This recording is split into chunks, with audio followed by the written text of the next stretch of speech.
So several years back, I went to this funeral of a young mother who had passed away from cancer. And I remember hearing the pastor say that God had taken her home. And I remember sitting there wondering, is that really what happens? I remember wondering, that doesn't really paint God in a very good light. We had a young mother in the prime of life, with young kids and a young husband, dreams and future hopes, stolen, taken, gone.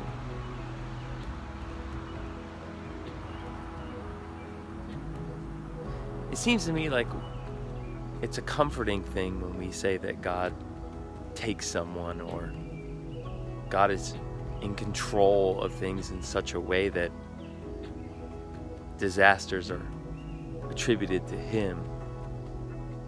It makes us feel like we've got some control ourselves if we say that God ultimately is the one doing it. But it makes me wonder, is that really what's going on?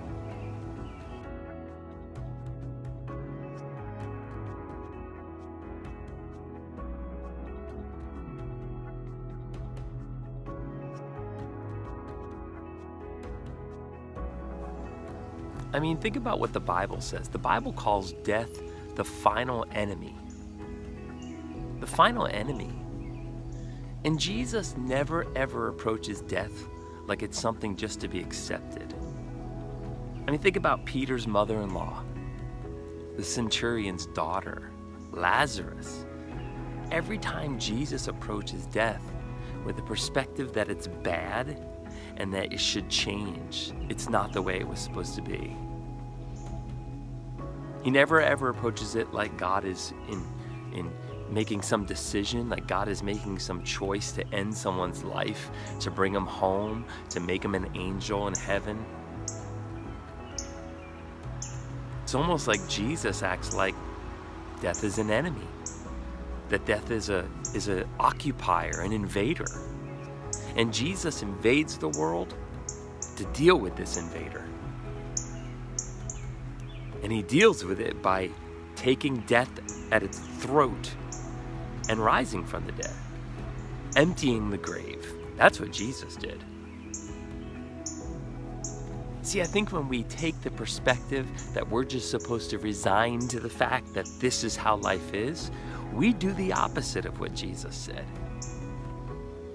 We're supposed to resist death. We're supposed to resist the enemy.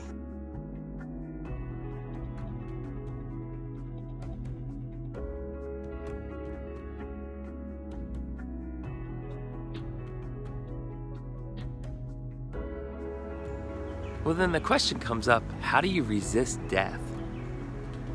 How do you resist something like that seems like it catches all of us? Well, I would say you embrace life.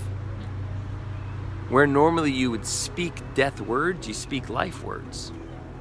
Where normally you would have a death perspective, you have a life perspective. And I believe that this way of living, this life-embracing way of living, culminates in dying one day and going to heaven. That's why the Bible calls it falling asleep, not dying. So I just want to encourage you this morning. I want to encourage you to start to view death and disease and catastrophe and tragic things as not something from the hand of God, but something the way Jesus said, something from an enemy. An enemy did this, and resisting it the way Jesus did. Praying for you, my friends, as we continue to journey together in the summer of war.